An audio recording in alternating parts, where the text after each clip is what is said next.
بسم الله الرحمن الرحيم إن الحمد لله نحمده ونستعينه ونستغفره ونعوذ بالله من شرور أنفسنا ومن سيئات أعمالنا من يهده الله فلا مضل له ومن يضلل فلا هادي له أشهد أن لا إله إلا الله وحده لا شريك له وأشهد أن محمدا عبده ورسوله يا أيها الذين آمنوا اتقوا الله حق تقاته ولا تموتن إلا وأنتم مسلمون يا أيها الناس اتقوا ربكم الذي خلقكم من نفس واحدة وخلق منها زوجها وبث منهما رجالا كثيرا ونساء واتقوا الله الذي تساءلون به والأرحام إن الله كان عليكم رقيبا يا أيها الذين آمنوا اتقوا الله وقولوا قولا سديدا يصلح لكم أعمالكم ويغفر لكم ذنوبكم ومن يطع الله ورسوله فقد فاز فوزا عظيما أما بعد إن خير الكلام كلام الله وخير الهدي هدي محمد صلى الله عليه وسلم وإن شر الأمور محدثاتها وكل محدثة بدعة وكل بدعة ضلالة وكل ضلالة في النار أما بعد إخوة الكرام السلام عليكم ورحمة الله وبركاته. قم صلي ركعتين. D'habitude, tu fais deux rakats. Et quand on est malade, on arrive à la mosquée, on prie. J'ai compris. Non. Alhamdulillah. Aujourd'hui, on va continuer avec l'explication des tomes de Médine. Et alhamdulillah, nous sommes arrivés à Darsul Rabi', au quatrième cours, au quatrième chapitre du troisième cours. Non. Et on espère que ce qui a été vu précédemment, alhamdulillah, a été assimilé. Non. C'est vrai que la qualité de l'enregistrement n'était pas bon du fait que nous avons vraiment un problème de connexion ici avec le réseau, malheureusement. Et c'est pas évident. Donc, ce qui fait qu'on va d'abord essayer de faire un résumé de ce que nous avions vu dans le chapitre 3. Et, bismillah, on essaiera de mieux détailler le sujet dans le chapitre 4. Parce que dans le chapitre 4, on a vraiment des choses importantes à voir. Non. Alors, dans le chapitre 3 et 2 que nous avions vu, nous avons vu Asma ul Ishara. Nous avons déjà vu, nous sommes en train de voir en fait les pronoms démonstratifs. Et nous avons vu Ismun Ishara lil Ba'id et Ismun Ishara lil Qarib. Nous avons vu les pronoms démonstratifs de proximité et d'éloignement. Là. Et nous avons vu donc parmi eux, il y en a plusieurs en fait. Alors, on va voir ça tout au long du livre. Mais nous avons vu principalement هذا et ذلك. هذا, on a vu que c'était اسم إشارة للقريب المذكر للمفرد للعاقل وغير عاقل. Et on a vu que ذلك c'est اسم إشارة للبعيد المذكر للعاقل وغير العاقل المفرد. نعم. Et on a vu également des mots nouveaux. On a vu des nouveaux mots. Et on espère que vous avez mémorisé ces mots-là, bismillah, parce que ça fait partie du vocabulaire. Bien que ce livre soit plus axé dans l'apprentissage de la grammaire arabe, mais c'est aussi important de mémoriser le vocabulaire, car vous faites d'une pierre deux coups en fait. Parce que vous ne pouvez pas parler en arabe, vous ne pouvez pas comprendre l'arabe ni parler l'arabe si vous n'avez pas un bagage important dans le vocabulaire. Non. Et nous avons donc vu, pour résumer, le alif lam dans le chapitre 3, nous avons parlé de alif lam, c'est-à-dire le harfu ta'rif, c'est-à-dire la particule de l'article défini en fait, l'article défini. On a dit que pour qu'un mot soit défini en arabe, on ajoute le alif lam. Lorsqu'on met le alif lam sur ce mot, alors on obtient un mot défini. Et on a vu par exemple babun.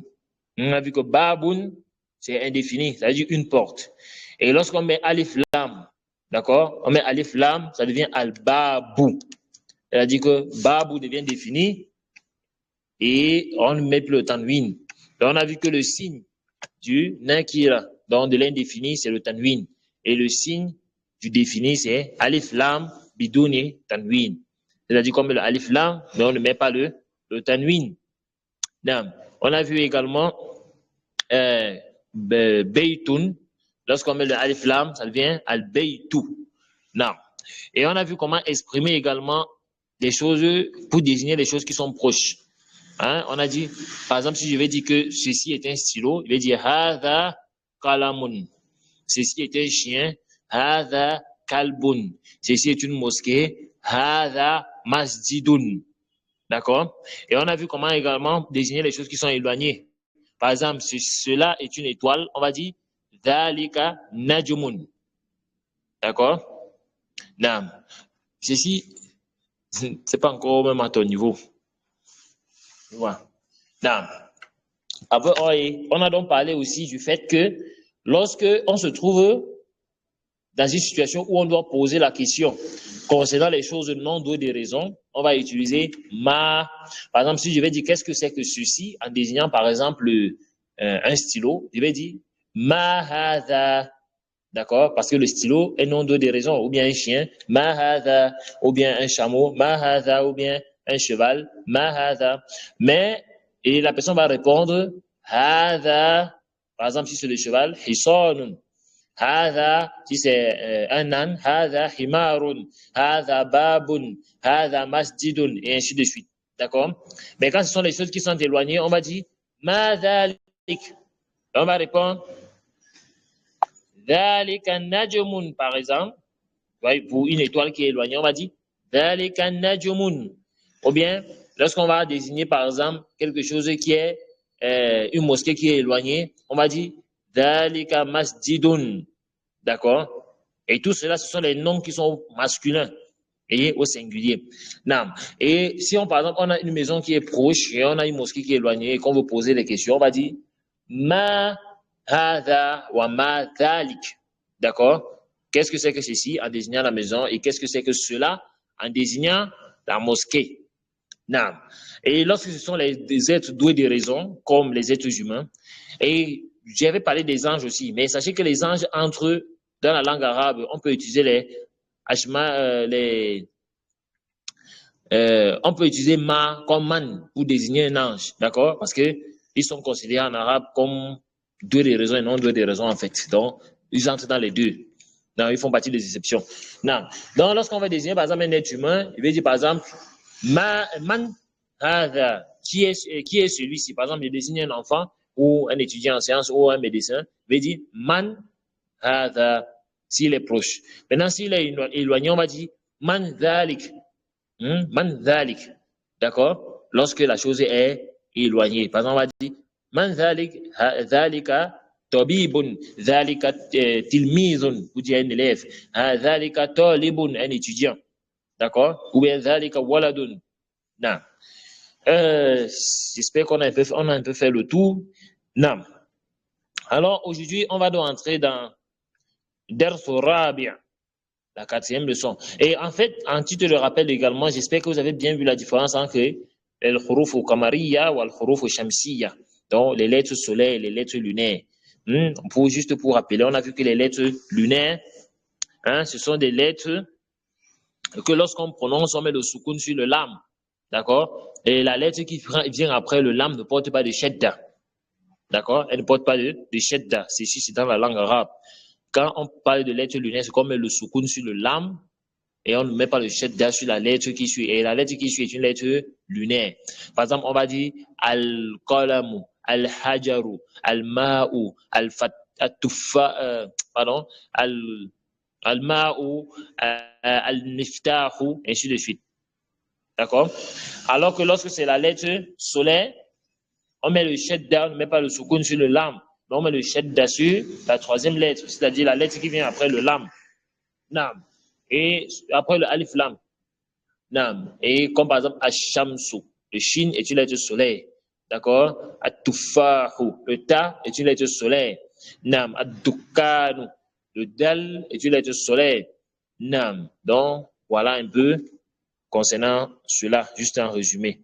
On va donc entrer dans le quatrième exercice, Darsu Rabi'. Le quatrième exercice ici concerne un point important. Pardon, la quatrième leçon. Ça concerne un point important, ce qu'on appelle en arabe les huruf jar. Huruf jar, en fait, ce sont ce qu'on appelle les particules du jar. C'est-à-dire quoi? Ce sont des particules, en fait, qui sont mises devant des noms et qui rendent les noms majrour. Majrour, c'est-à-dire que ça rend le nom complément d'objet. D'accord? Complément d'objet indirect. C'est-à-dire que ça rend le nom majrour, ça rend le nom à la forme indirecte. Et que ça porte, le nom, en fait, commence à porter à la fin le kasra. D'accord? Et juste à titre de rappel, sachez que la grammaire arabe, comme nous avons mentionné dans le chapitre 1, dans le premier cours, s'intéresse beaucoup à la fin des mots. D'accord? Ça s'intéresse beaucoup, ça s'intéresse même pas plus particulièrement à la fin des mots, à la déclinaison, en fait, comme on dit, la déclinaison en français. Si le nom est sujet, s'il est complément d'objet direct ou complément d'objet indirect en français. Mais en arabe, on appelle ça, si le nom est fa'il, ou bien il est maf'oul bihi, ou bien il est, du moins dans cette position-là, fa'il ou maf'oul bihi, ou bien c'est une harf. Et déjà, ça permet de savoir, en grosso modo, si le nom est marfou', c'est-à-dire qu'il porte la dhamma, ou bien il est mansoub, c'est-à-dire qu'il porte le fatha, ou majrour, s'il porte le kasra, en fonction de la position du mot dans la phrase. Alors, les huruf jar, ce sont des particules qui, lorsqu'elles sont mises devant un mot, alors le mot là prend sa déclinaison en kasra. Il prend le kasra à la fin. D'accord? Et nous avons plusieurs huruf jar. Plusieurs. On a fi qui signifie dans, ala qui signifie sur, mim qui signifie de. Bon, ça peut aussi prendre du en fonction du contexte. Et ila qui signifie vers. Et il y en a plusieurs huruf jar. Non. Mais on va voir ce qu'on va s'attarder le plus aujourd'hui, c'est le fi, le ala, le ila. D'accord? Et on va également parler de, je crois c'est, en tout cas, on va parler de Modof, Inch'Allah. Non. Et on va parler également du mu'annas, des signes du féminin et des noms également qui ne portent pas de tanwin, ce qu'on appelle les mamnoum nas-sarf. Bref, on va parler de cela. Alors, vous avez Darsu Rabi', vous avez la première illustration. Vous avez là Al-Baytu. D'accord? Et on a vu ici, c'est défini. Quand on veut traduire, on a dit Al-Baytu. Lorsqu'on met le alif lam devant un nom, le nom devient défini comme en français. On va mettre que ça va être soit là, les ou l'apostrophe, comme en français, les articles définis. Non, ici, donc on a Al-Baytu. On va traduire par la maison, parce que c'est quelque chose de défini. Maintenant, quand on dit Fil Bayti, vous remarquerez Fil Bayti. C'est-à-dire qu'ici, j'essaie de voir s'il n'y a pas un stylet. Voilà, pour ne pas perdre du temps. Ici, vous allez remarquer que Bayt finit ici avec la kasra. Alors qu'à l'origine, il portait une dhamma. Vous allez remarquer là, à l'origine, il portait la dhamma. D'accord? Il portait la dhamma. Mais après, quand il a le harf jar, qui est fi, alors il se décline en kasra. D'accord? Vous voyez. Et il prend le kasra, pourquoi? À cause du harf, le harf jar qu'on a mis avant, qui est fi. Fi signifie dans. Non. Quand on dit la maison, on dit dans la maison, on va dire fil bayti. D'accord? Dans la maison, fil bayti. On a al-masjidu, fil masjidi. Vous voyez, dit à cause du harf jar. Non. Ensuite, on a al-maktabu. Maktabu, pour ceux qui ne savent pas, c'est la table. D'accord? Non. Maintenant, on dit al-maktabi. Al-maktabi. Ala veut dire sur. D'accord? Sur. Quand on dit al-maktabi, vous dites sur la table. D'accord? Vous voyez qu'ici, il porte la kasra. Pourquoi? à cause du harf jar. Et on dit cela en arabe, on appelle cet état en arabe majrour. On va dire qu'il est majrour, c'est-à-dire qu'il porte le kasra. Il est majrour.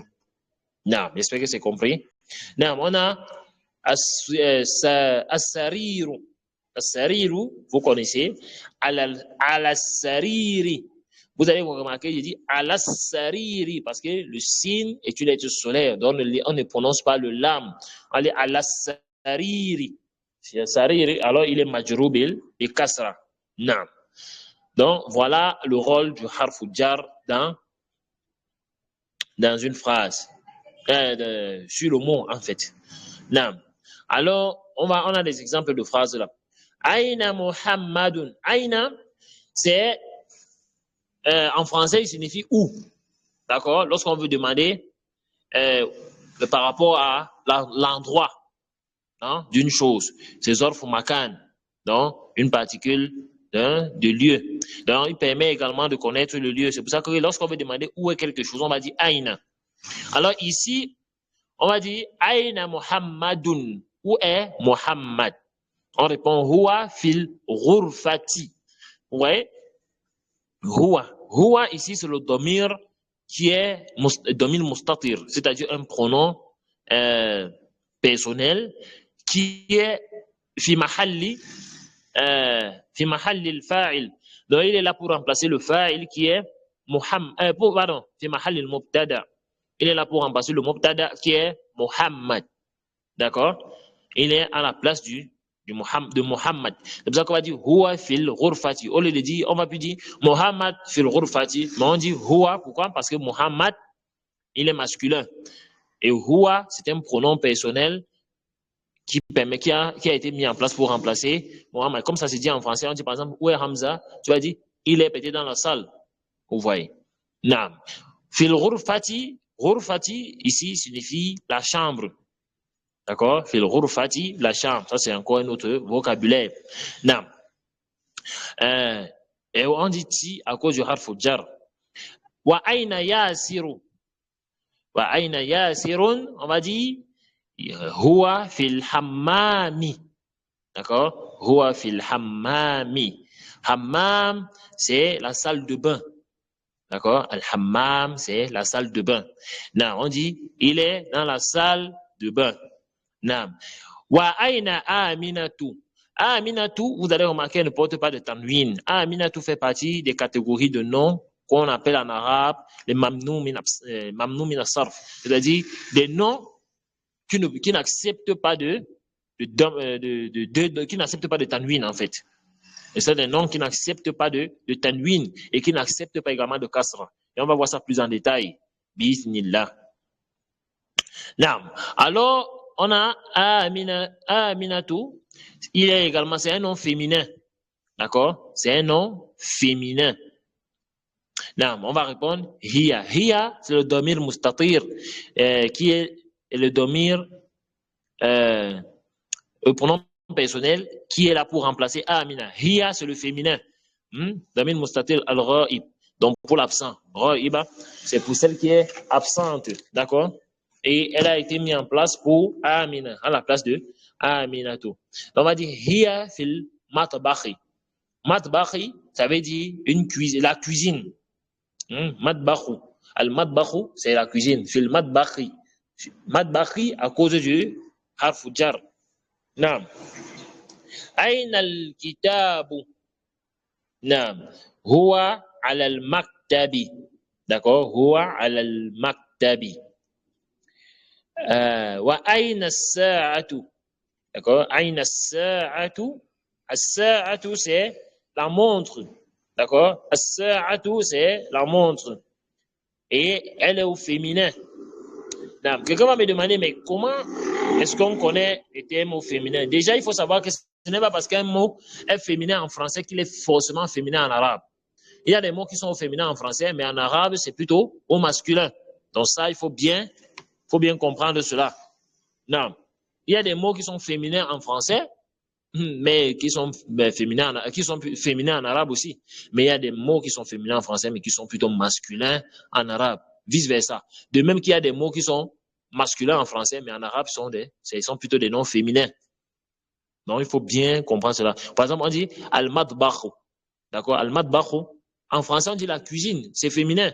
Mais en arabe, c'est un nom qui est masculin, muzakkar. Le muzakkar en français, en arabe, mais en français, on dit la cuisine. C'est mu'annas en français. Non. Donc, as-sa'a, comme il disait, comment c'est? Ça signifie la montre. Mais comment connaître le féminin en arabe? Sachez qu'il y a plusieurs façons de connaître le féminin en arabe. Et parmi les moyens les plus faciles et les plus connus, c'est la présence du tar marbouta. Le tar marbouta à la fin du mot. Sauf exception. D'accord? Lorsque vous voyez le tar marbouta, ce petit tar à la fin là, vous voyez le tar fermé à la fin du mot, sachez que le plus souvent, ce mot-là est au féminin. Mais il y a des exceptions. D'accord? Le plus souvent, ce mot-là est au féminin. De la même manière, lorsqu'on veut mettre un mot au féminin, qu'est-ce qu'on fait? Quand on veut connaître, si on veut mettre un mot masculin au féminin, on ajoute seulement le tar marbuta. Non. On dit hiya ala sariri. Donc, elle est sur le lit. Non. Donc, voilà, vous avez le nouveau vocabulaire et j'espère qu'on a compris bien cette partie-là. Non. Tamarin, exercice. Ujib anil as'ilatil atiya. Réponds aux questions suivantes. D'accord? Et vous allez juste appliquer ce que nous avons vu précédemment. Aïna al-kitab. Aïna al-kitabu. La personne répond, par exemple, en fonction de ce qu'il y a dans le texte, Huwa alal maktabi. Aïna Muhammadun. Vous voyez, on ne met plus de voyelles, enfin que vous habituez à lire sans les voyelles. Huwa fil ghurfati. Et ainsi de suite, vous lisez et vous répondez aux questions qu'on pose. Par exemple, on vous pose des questions comme à la 6e question, on dit Aminatu fil ghurfati. Est-ce que Aminatu est dans la chambre? Et alors vous répondez en fonction du texte. Si c'est oui, vous dites Na'am, hiya fil ghurfati. Si c'est non, vous dites la, hiya fil, vous dites là où elle est. Na'am. Ayasir fil matbakhi. Na'am. Et vous répondez man fil ghurfati, qui est dans la chambre, wa man fil hammami, et qui est dans la salle de bain. Madha ala al-maktabi, qu'est-ce qui est sur la table? Madha ala sariri, qu'est-ce qui est sur le lit? Ikra waktub ma adabti awakhir kalimat. Donc écrivez, lis et écris en mettant les voyelles sur les derniers mots, donc les dernières lettres de ces mots. Donc c'est encore plus, c'est plus facile. On a al-madrasa, fil madrasa. Vous mettez les voyelles qu'il convient sur les dernières lettres en appliquant juste ce qu'on a déjà vu. Fil bayt, al-bayt, al-ghurfa. Moi, je ne prononce pas les dernières lettres, les dernières lettres. Al-hammam, à vous de voir. Fil matbakh. Al-maktab, al-maktab, al-kursi, al-sarir, al-kitab, fil masjid. Donc, c'est à vous de mettre les voyelles. Ikra waktub. At-talib. Et vous allez remarquer également, j'ai mis un espace commentaire. D'accord? Je suis dans la chaîne Telegram pour ceux qui ont des suggestions ou des appréciations. Et ceux qui veulent faire les exercices, ils doivent me contacter en inbox pour faire les exercices parce que je ne veux pas que quelqu'un fasse les audios, que les hommes et les femmes commencent à faire des audios là. Non. Donc, ceux qui veulent faire les exercices, ils peuvent me contacter en inbox et ils font les audios. Je vais les répondre bismillah. Ikra waktub. Vous avez également la lit et écrit. At-talibu fil jami'ati. Donc, vous recopiez en mettant les voyelles sur toutes les lettres. Ar-rajulu fil masjidi. Aina tajiru afwan. Huwa fi dukkani. Al-qalamu ala al-maktabi. Aina Zainabu. Aina Zainabu. Zainabu fait aussi partie des mamnou min as-sarf. D'accord? Hiya, et c'est un nom féminin. Bien qu'elle ne porte pas le terme marbuta, mais c'est un nom pour désigner des femmes. Vous imaginez un homme qui s'appelle Zainab. Non. Donc, je vous ai dit qu'il y a plusieurs façons de connaître le féminin. Il y a des noms en arabe qui n'ont pas l'indice du féminin, comme le tarmabouta, mais qui désignent le féminin. D'accord? Qui désignent les choses féminines en arabe. Ces noms-là sont également féminins. Nam. Hiya fil ghurfati.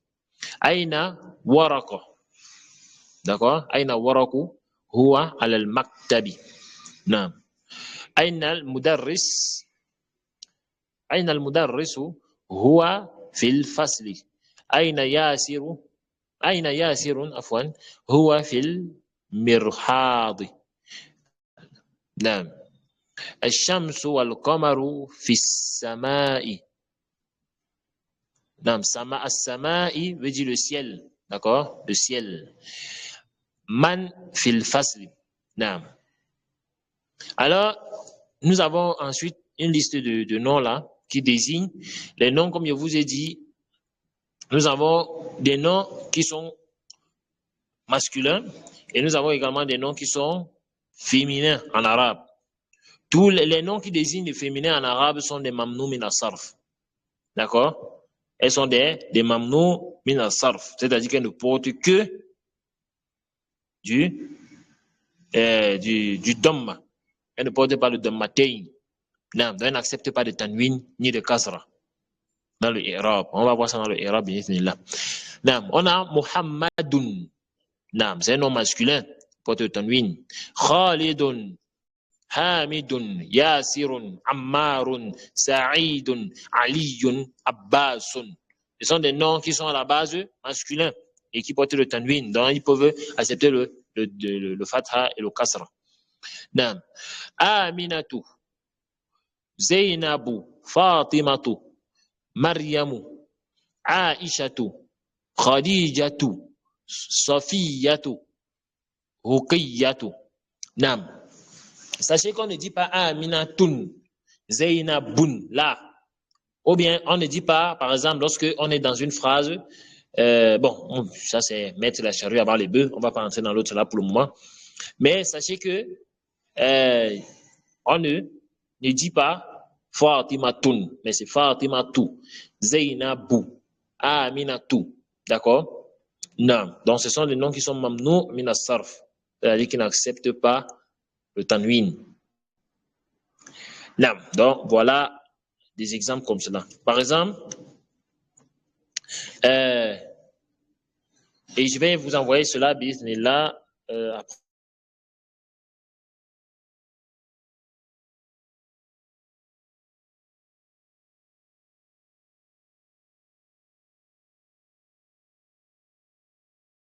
Le coup.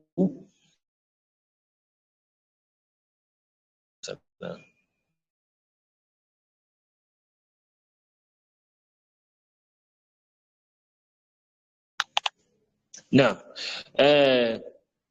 Comme nous avions dit, lorsque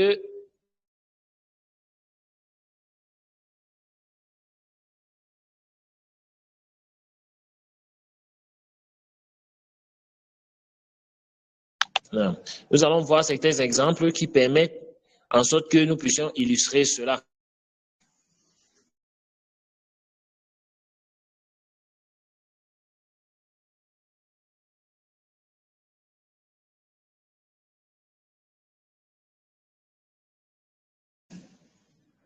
Il y a un numéro là qui m'appelle constamment. Non. Non. Alors,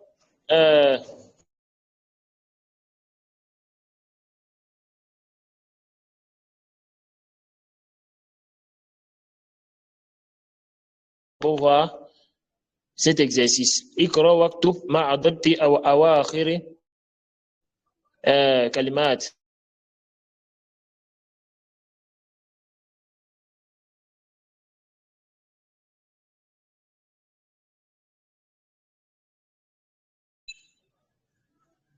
Non. Ensuite, nous avons donc ces mots-là. Hamidun, Zainabu, et ainsi de suite. Vous mettez juste comme nous avions vu précédemment. Non. Ensuite, nous allons commencer la partie ba. Non. On dit al-baytu. D'accord? Comme je vous ai dit, il y a les différents huruf jar. Et parmi les huruf jar, on a min. qui fait partie des harfu jar. Min, comme je vous ai dit, ça signifie de. D'accord? Et ce sont les 4 particules que nous allons voir dans ce cours. Fi, ala, min et ila. De. Ou, vous savez, on dit aussi, ça, bon, en fonction du contexte, ça a son sens. D'accord? En fonction du contexte. Maintenant, vous allez voir, on a écrit minal beiti. Pourquoi minal beiti? Non, parce qu'à la base, c'est min avec le soukoun sur le nun. D'accord? On met le soukoun sur le nun. Mais, vous allez remarquer, on a dit minal beiti. Et ceci va vous aider également dans le Coran. Parce que dans le Coran également, lorsque on se retrouve avec 2 soukouns qui se rencontrent, il y a une règle de grammaire qu'il faut appliquer là. Pardon, pas une règle de grammaire en fait, mais une règle de prononciation qu'il faut appliquer.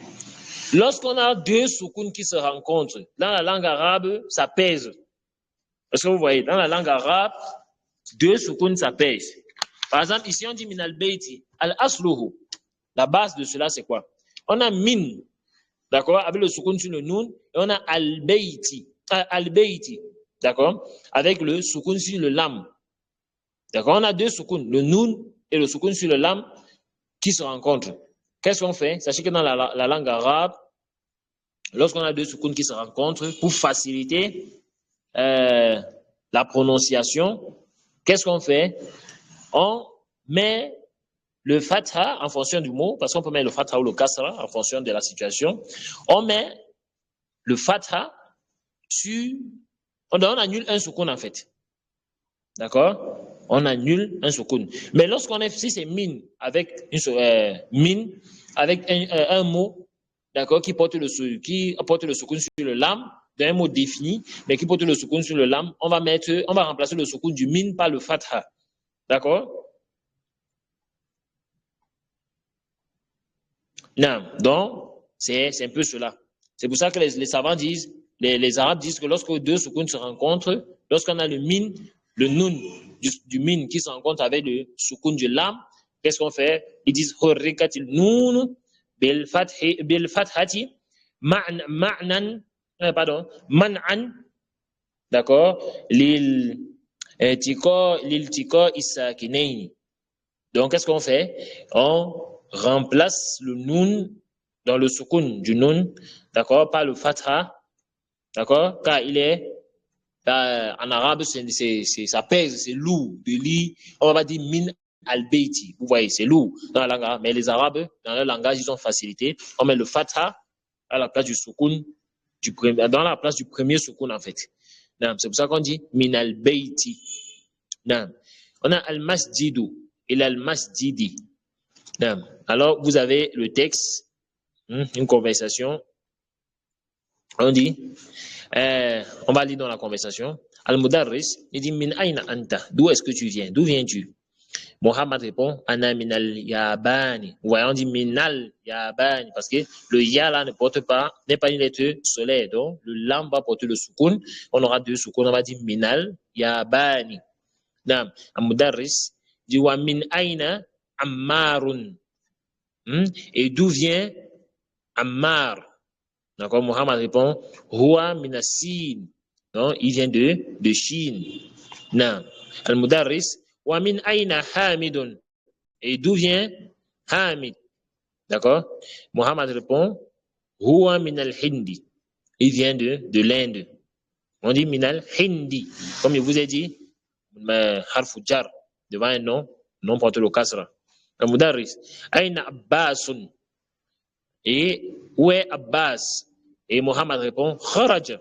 Il est sorti. Kharaja yakhruju. D'accord? Kharaja yakhruju. C'est-à-dire, il est sorti. Non, yakhruju, c'est le verbe kharaja conjugué au mudari'. On va voir ça plus en détail devant. Al-Mudarris, aina dhahaba. Où est-ce qu'il est allé? Dhahaba yadhhabu. Dhahaba veut dire, c'est le verbe partir, le verbe aller.